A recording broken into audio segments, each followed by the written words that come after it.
Bienvenue à toutes et à tous dans cette capsule vidéo 13, dans laquelle on va traiter la fonction random. Bon, c'est un mot anglais qui veut dire au hasard, donc un nombre aléatoire. La fonction random, enfin, c'est une librairie même qui contient plusieurs paramètres. Par exemple, dans cette fonction random, je trouve la fonction random entre parenthèses. Si j'écris random entre parenthèses, elle va me renvoyer un nombre réel dans l'intervalle 0,1. Un nombre réel, mais le 1 exclu, c'est-à-dire de 0 jusqu'à 0,999, etc. La fonction randint, comme son nom l'indique, elle va me donner un nombre aléatoire entier, integer si vous vous rappelez, dans l'intervalle AB. C'est un nombre entier. Donc, elle me renvoie un nombre entier dans l'intervalle A, B fermé. L'unique qui va me donner dans l'intervalle A jusqu'à B, B inclus, alors que le 1 ici est exclu. La fonction uniforme, lorsque je l'appelle, ici je l'appelle random.random parenthèse, là pour l'appeler j'écris random.randint AB, je peux écrire random.uniforme AB. Elle va me renvoyer un nombre réel maintenant dans cet intervalle, mais ouvert. Donc A inclus, B exclu. La fonction randrange, AB avec un pas, elle va me renvoyer un nombre entier dans l'intervalle A inclus, B exclu, mais avec un certain pas bien défini. Et ainsi de suite. Il y en a trop. La fonction choice, elle prend une liste formée par exemple de chaînes de caractères. Elle me renvoie une variable de cette liste au hasard. Et je répète, il y en a plusieurs fonctions dans cette librairie random. Commençons par faire quelques exemples pour fixer nos idées. Import random. Donc je vais appeler cette librairie de cette façon simple, une première méthode, et je vais la changer pour que ce soit un peu plus rapide après. Mais commençons par ça. Import random. Rand. Je définis une variable x que je vais lui affecter dans la librairie random, j'appelle random, dot, un nombre aléatoire entre 0 et 1. C'est un nombre réel dans l'intervalle 0, 1, mais le 1 est exclu. Bon, je teste, voilà, il m'a donné un nombre réel.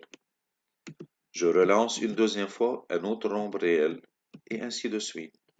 Donc, à chaque fois que je l'appelle, il va me donner un nombre réel dans l'intervalle 0, 1, mais le 1 ne figure pas, il est exclu. Bon. Deuxième exemple, je vais prendre la deuxième, rand integer. Donc, qu'est-ce qu'elle va me donner? Un nombre entier. Y, random, j'appelle la librairie, dot, randit, dans l'intervalle AB. Dans l'intervalle AB, elle va me donner un intervalle fermé, A inclus, B inclus. Lorsque j'appelle ce nombre-là, voilà, il m'a donné 18. Une deuxième fois, il m'a donné 13. Une troisième fois, il m'a donné 20. Donc, le 20 est inclus. Juste dans le rand integer, l'intervalle est fermé. Juste dans celle-là. Pour ne pas toujours appeler la fonction random.randit, random.random, random.uniforme, etc., je peux changer la façon avec laquelle j'importe la librairie. Je dis from random import all. Que veut dire all? Toute la librairie et je mets étoile. Donc maintenant, de cette librairie random, importe-moi le tout. Voilà, je l'exécute.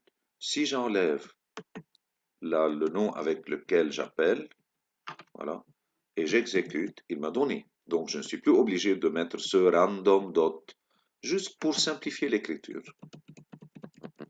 Voilà, Y, elle m'a donné le nombre 13. Donc n'oubliez pas, lorsque je demande un nombre entier aléatoire au hasard, c'est de 10 inclus jusqu'à 20 inclus.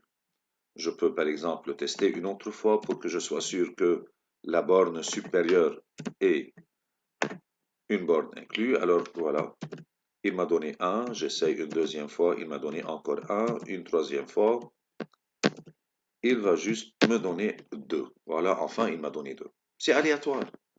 Il n'a le choix qu'entre deux nombres, soit le 1, soit le 2. Il m'a donné plusieurs fois le 1 tout d'abord, mais maintenant il m'a donné le 2. Bon. Uniforme veut dire quoi? La fonction uniforme, elle me renvoie un nombre dans cet intervalle, mais pas entier comme rand_int, mais un nombre réel dans un intervalle ouvert. Il y en a de 3 jusqu'à 6,9999, etc. Une petite remarque. Avec Jupyter, ce IDE, je ne suis pas obligé de mettre printx pour me donner.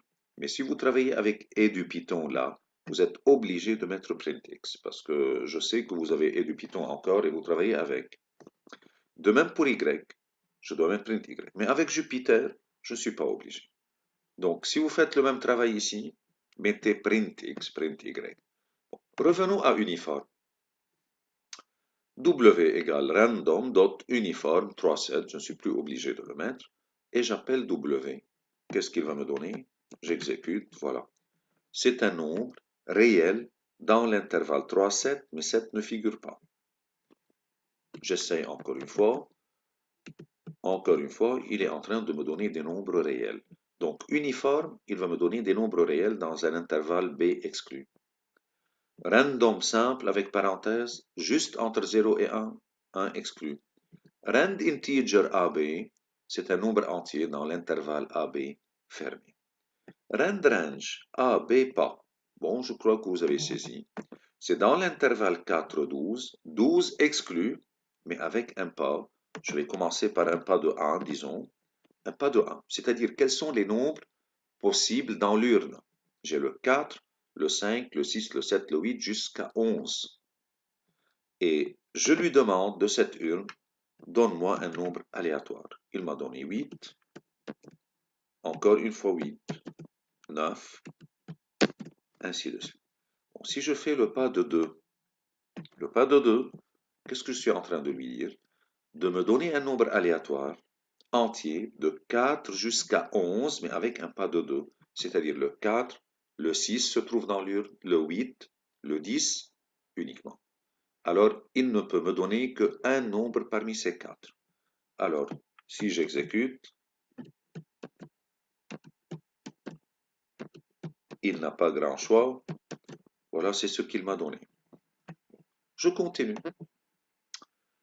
Si vous remarquez ici, liste choice, on peut la faire avec n'importe quelle liste, mais je vais changer un peu tout ça, juste pour qu'on voit les choses d'une autre façon.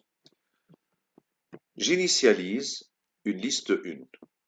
Je mets liste 1 égale crochet vide, c'est-à-dire elle commence de 0. Elle est vide, pas de 0, elle est vide. Dans la liste 1, il n'y a aucun élément, aucune variable. Qu'est-ce que je dis? For I in range 0, 10. Donc, il va me faire 10 fois ce travail, parce que le 0 est inclus, le 10 exclu. Donc 0, 1 jusqu'à 9. Alors si vous le comptez, 10 fois. Qu'est-ce qu'il va me faire? Cette boucle, il va me la faire 10 fois. De x égale un nombre aléatoire entre 0 et 1, exclu. Je vais lui demander de remplir cette liste 1, liste1.append, c'est-à-dire ajoute la valeur de x que tu m'as donnée aléatoirement à cette liste. Remplis-la. Combien d'éléments il va me la remplir? 10 éléments. Parce que I in range 0, 10. Alors, x est un nombre aléatoire. J'ajoute à ma liste un nombre aléatoire. N'oubliez pas cette syntaxe. Liste1.append. Ajoute à la fin de cette liste. À chaque tour, il va ajouter un élément à la fin. Puis il fait un autre tour et ajoute un élément aléatoire à la fin. J'appelle la liste 1 ou bien je fais print liste 1. Voilà les nombres. 2, 4, 6, 8, 10 nombres réels parce que c'est un nombre là, random réel entre 0 et 1. Combien de fois cette boucle a tourné? 10 fois. De 0 jusqu'à 9, il y a 10 fois. Et à chaque fois, il est en train de remplir la liste 1 d'un nombre aléatoire entre 0 et 1 exclu. Voilà. Si je relance encore une fois, j'aurai d'autres nombres. Encore une fois, d'autres nombres. Toujours entre 0 et 1. 0,14, 0,59, 0,94, 0,02. Ce sont des nombres entre 0 et 1, nombres réels. Autre travail. Une deuxième liste, j'initialise une liste vide avec deux crochets. Et je lui demande for I, for j, for ce que vous voulez, for k, for x, for j in range 0,10. Y, c'est un nombre aléatoire entier allant de 40 jusqu'à 80 inclus. Encore, cette liste 2 fait un premier tour, cherche un nombre entier aléatoire et dans la liste 2 ajoute ce nombre aléatoire. Liste 2 dot append y. Ajoute y à cette liste 2. Combien de fois il va faire? 10 fois. Print liste 2. J'exécute, voilà. 1, 2, 3, 4, 5, 6, 7, 8, 9, 10 éléments entiers entre 40 et 80. J'exécute d'autres nombres, j'aurai. À chaque fois, il va me donner des nombres aléatoires différents. Regardez le 80. Donc, lorsque je mets rand integer, le 80 est inclus. Regardez ici. Il est inclus, ce 80. Bon, un autre exemple encore. J'ai un dé. Le dé, vous savez, il a 6 faces. Quels sont les nombres possibles lorsque je lance un dé que je peux avoir? 1, 2, 3, 4, 5 et 6. Donc, rand integer de 1 à 6 inclus. Un deuxième dé va me donner un nombre entier lorsque je le lance de 1 à 6 inclus. Une fois que j'ai ces deux nombres, je vais faire leur somme. D1 plus D2. Et après, je vais mettre print. Le D1 donne la valeur que j'ai obtenue aléatoirement. Le D2 donne la valeur des deux aléatoirement lorsque je lance le programme. Et à la fin, print la somme, deux points, virgule, donne-moi la valeur de la somme. La variable somme va être écrite après cette phrase. Je lance. Le D1 a donné 2. Le D2 m'a donné 3. Et donc la somme vaut 5. Je relance. 4, 5. Et leur somme est 9. Et ainsi de suite. Donc je peux avoir un nombre entier aléatoire d'une certaine borne inférieure à une certaine borne supérieure y compris. Et voilà, ça c'est rand integer. Encore une façon pour vous rappeler un peu ce qu'on a vu avant. Je vais définir une fonction. Qu'est-ce que je peux l'appeler ce que je veux? Moi, je l'ai appelé hasard, aléatoire. J'ouvre mes parenthèses, donc il n'y a pas de paramètres. Deux points. Qu'est-ce qu'elle va me donner cette fonction hasard une fois que je l'appelle? Elle va me donner, return, 4 fois random en parenthèse. Qu'est-ce qu'il donne random en parenthèse? Un nombre réel entre 0 et 1 exclu. 4 fois ce nombre plus 3. Et je suis en train de lui dire, donne-moi un nombre entre 3 et 7. 7 exclu. For I in range 0,10. Fais-moi ce travail 10 fois et à chaque fois tu vas m'imprimer cette fonction hasard parce que je suis en train de l'appeler et qu'il me l'imprime. Voilà ce qu'il m'a donné.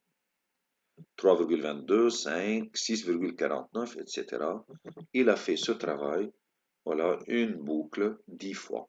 Lorsque j'ai appelé hasard, à chaque fois, il va refaire ce travail. Bon, voilà encore une façon. Juste une nouvelle, on n'aura pas trop besoin, mais elle est intéressante. Il y en a trop de fonctions dans cette librairie, comme je viens de dire. For I in range 10, print random dot, sans l'appeler parce que j'ai fait la syntaxe en vous différente, print normal variate 503. C'est quoi normal variate? Regardez ce que j'ai dessiné. Celle-là, on l'appelle bell curve en anglais. Une courbe cloche, en cloche, une courbe en cloche en français. Mean, c'est la valeur moyenne. Celle-là, c'est standard deviation en anglais, écart type en français. Donc, je dois définir la valeur moyenne et l'écart type. Donc, normal variate va être suivi de deux nombres. Mu, la valeur moyenne, sigma, l'écart type. Je suis en train de lui dire, donne-moi une valeur à l'intérieur de cette cloche. Autour de cette valeur moyenne, tu peux partir vers la droite, sigma, presque, et vers la gauche, sigma. Donc, entre mu plus sigma et mu moins sigma. Revenons un peu à notre travail ici. Moi, je lui ai dit, print normal variate, fais ce travail 10 fois. 5 est la valeur moyenne, va vers la droite 0,3 et vers la gauche 0,3. Il y en a entre 4,7 et 5,3. Je vais exécuter. Regardez, il m'a donné 5,26, 4,3, etc. Donc la valeur moyenne est 5. D'accord? Et bien sûr, on a repris l'autre, excusez-moi. Il m'a donné la même valeur. Voilà qui sont là. 4,20. La valeur moyenne, elle est 5 ici. Lorsque j'ai exécuté celle-là, l'autre, oublions-la. Donc, lorsque je l'ai exécuté, la valeur moyenne, elle est 5. Et toutes les valeurs tournent autour de 5. Entre 4,7 et 5,3 à peu près. Parce que ça peut être un peu plus grand, la cloche d'en bas s'ouvre. Mais simplement entre 4,7 et 5,3. Bien sûr, quels sont, par exemple, là j'ai demandé, si vous regardez qu'est-ce que j'ai fait ici, pile ou face. Import random. Donc je n'ai pas fait from random import all. Je suis obligé alors d'appeler à chaque fois. For I in range 0, 10. If rand integer 1, 2 est juste égal à 1. Donc, si je prends un nombre aléatoire de 1 à 2 inclus, quelles sont les valeurs possibles? Soit 1, soit 2. Qu'est-ce que je suis en train de lui dire? Si tu tombes exactement sur 1, écris-moi pile. Else, c'est-à-dire s'il tombe sur 2, écris-moi face. Et je suis en train de faire pile ou face. Bon, j'exécute, voilà. Pile, pile, pile, face, pile, etc. Combien de fois? 10 fois. Là, qu'est-ce que j'ai demandé? Regarde. Print dir random. Envoie-moi, écris-moi, imprime-moi toutes les possibilités de cette librairie random. Regardez qu'est-ce qu'il y en a. Il y en a trop. Nous, on a utilisé uniquement quelques-unes. On a utilisé random, on a utilisé randrange, on a utilisé uniforme, normal varié, etc. Mais tout ça peut être utilisé, bien sûr, pas à notre niveau de travail en classe. C'est un peu pour le travail statistique à l'université.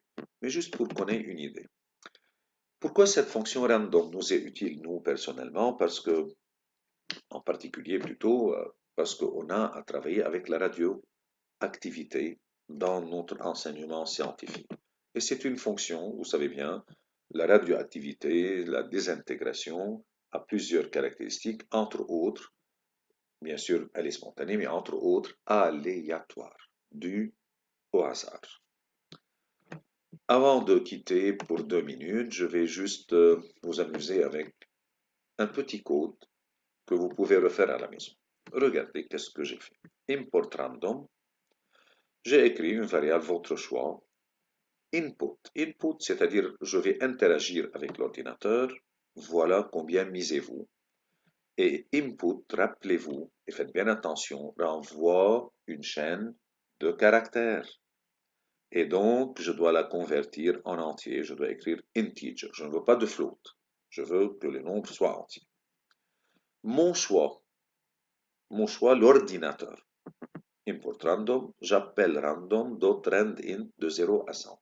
Donc lui, il va me donner des valeurs entre 0 et 100. Il va me faire après la somme. Moi, je vais entrer un nombre. Lui, il va me donner un nombre aléatoire, l'ordinateur, et il va faire la somme de votre choix, c'est-à-dire ce que moi je vais donner, plus son choix aléatoire. Et je lui ai demandé, print, mon choix était, indique la valeur de mon choix, votre choix était, indique la valeur. Et là, une boucle, comprenez-la un peu, elle est simple. Si le reste de la division de la somme par 2, parce que lorsque je mets pourcentage, il y en a le reste de la division.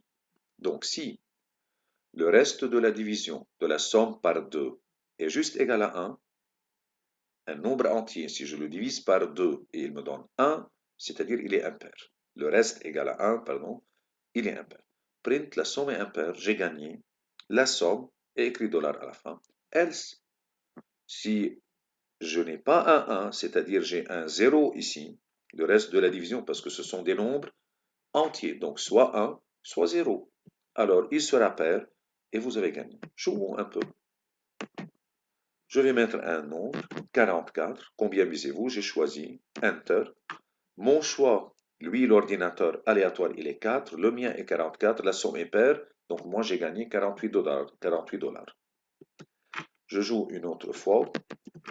Combien misez-vous? 67. Enter. Lui, il a choisi 24. Moi, j'ai choisi 67. La somme est impaire. C'est l'ordinateur qui a gagné.